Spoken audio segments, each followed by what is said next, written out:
Hey guys, welcome to Get Busy Watching. I'm your host, Honest Dan. Let's talk movies. Got a rapid fire for you this week, so let's hit it.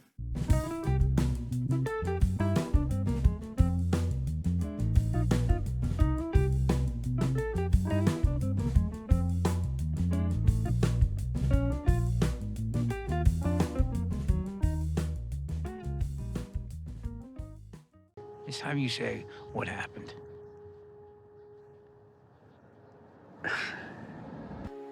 Better watch. There's a lot of tough guys around here. Did he tell you? You're not afraid of tough guys, are you? I didn't think so. A friend of ours is having a little trouble. Friend at the top. Hiya, Frank. This is Jimmy Hoffa. Glad to meet you. Whatever you need me to do, I'm available. You know how strong I made you?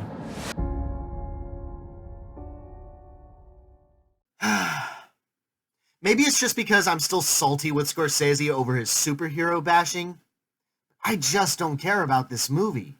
I get it. It's the life and times, the rise and fall of a gangster. It's a gangster movie. What do you get with gangster movies? Smooth talkers, charismatic gents, ruthless killers who kill those who insult them. They love each other, they hate each other, they kill each other. They're so powerful that they can influence politics, make excuses to their families, and beat around the bush when it comes to being straight. I've seen all this before, except at a fraction of the fucking length. Holy shit, 2.5 hours long, fucking spare me. I give credit, this is the best de-aging technology out on the market right now. Doing that for different stages in De Niro's life, it's done pretty damn well. Anna Paquin's Peggy is far and away my favorite character. She's only got 2 lines, less than 10 words total, but her death stares, her judgment stares are so powerful that I was having a blast every time she was on screen. Yes, the acting all around is stellar, but the movie as a whole is just so boring, and a lot of it seemed pointless. If you like the movie, more power to ya, but not my cup of tea. My honest rating for The Irishman, a weak 3 out of 5. Mike, we got more time behind us than in front. Man, please. I'm gonna be running down criminals till I'm 100. Not me. I'm retiring. What happened to Bad Boys for Life? It's time we be good men. Bad Boys for Life. Who the fuck wants to sing that song? But family is the only thing that matters. So I'm not letting you go on a suicide mission alone. One last time. One last time.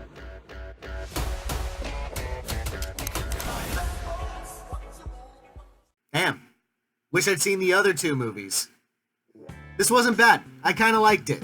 Easily, Will Smith and Martin Lawrence have great chemistry. And even though Lawrence has a pretty checkered film history in terms of legit funny flicks, he gets more than a couple of laughs here. Smith certainly kicks his fair share of ass, but what really surprised me was how well the more dramatic moments worked out. Again, Lawrence really surprised me. He really comes across as sincere and caring, and Marcus only wants to be around to see his grandchild grow up. But you also understand why Mike wants revenge so badly. He's had a reputation for being bulletproof, and the bad guy made him taste his own mortality, which is something that Mike's been pretty unfamiliar with. The action scenes are pretty great, especially from Jacob Scipio, who plays the secondary antagonist in the film, or maybe that's his stunt double. Either way, awesome work. I would say that the only real problems with the movie are that the antagonist's motivations feel a little thin. I mean, they're there, but it's hard to it's hard to care about that. There's definitely some information that's dumped that's like, this is just shoehorned in, isn't it? This is just extra drama. And it's sequel baits hard. Like, hard. Overall, not bad. Enjoyable. Nothing special, but certainly worth the price of admission if this kind of action movie is your baggage. My honest rating for Bad Boys for Life, a 4 out of 5. What I love about Nicole, she is a mother who plays, really plays. What I love about Charlie, He loves being a dad. He loves all the things you're supposed to hate, like waking up at night. he's very competitive. Charlie and I are getting a divorce, Mom. Did you dye your hair again? No, this is me. You don't like it? Is it shorter? I prefer it longer, but... How are you doing? It's not as simple as not being in love anymore. Eventually, it'll be the two of you having to figure this out. Christ. And I thought ScarJo's best performance was from Jojo Rabbit. Fuck was I. No, I was kind of right. Second best behind this one, but yeah. This was a damn good film. What I admire most is that it's a pretty somber film without a great deal of intense, explosive drama. While there is a scene like that, it feels organic to the story and, even more importantly, human.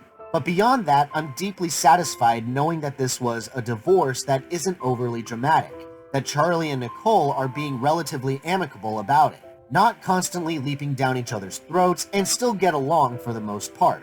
It's not an easy process, it's still stressful, and not everything is figured out, both from a financial and a legal standpoint, or even an emotional and mental one. It's basically my favorite kind of drama. Simple, but within the simplicity is complexity. Sure, there's a few scenes and subplots that feel a little unnecessary, but everything beyond that is emotionally on point, gripping, and ultimately provides a story that's pretty satisfying. My honest rating for Marriage Story, a strong 4 out of 5. Alleging corruption And misconduct among the clergy. I hope this business is not too distressing. Does a shepherd run away when the wolves appear? Popes can't resign. If you do this, you will damage the papacy forever. I cannot play this role anymore. It's not me who needs to be satisfied. It's 1.2 billion believers. In Pope, you must remember that you are not God. You're only human.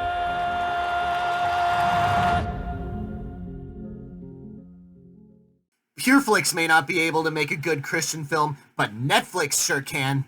Never mind the incredible performances from both Anthony Hopkins and Jonathan Pryce, which alone makes this movie worth the watch. But the script is amazing. On the one hand, it's kind of a subtle comedy to watch Jorge constantly try and talk the Pope into signing his paper to properly retire, but is constantly dismissed or pulling a distraction out of thin air. But more than that, it's these two men with similar beliefs, but yet are still on opposing sides on where the church should be heading. There is this give and take relationship where they butt heads, but there's still a desire to find some kind of common ground on a basic human level. What a wonderful message for religious zealots out there. Common ground on a basic human level! I know most religious practitioners already take this notion to heart, but it's fantastic to see how these two religious figures know when something isn't right and hold their own beliefs to the fire. By no means anti-religious, but it's definitely critical of itself, which is refreshing, but doesn't shy away from acknowledging the good it does and the lives it saves. I think one of my favorite lines from 2019 now is when Pope Hopkins is saying, "No, that's my pizza." You do exist, don't you?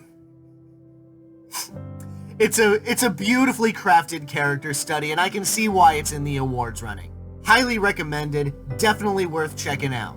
My honest rating for The Two Popes, a 5 out of 5, with a posthumous honorable mention for my favorite films of 2019.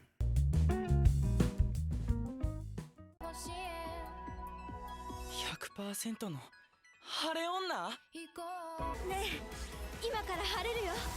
夢に僕らでを張って来たるべき日のために。私知らなかった。青空が欲しい人がこんなにたくさんいるなんて。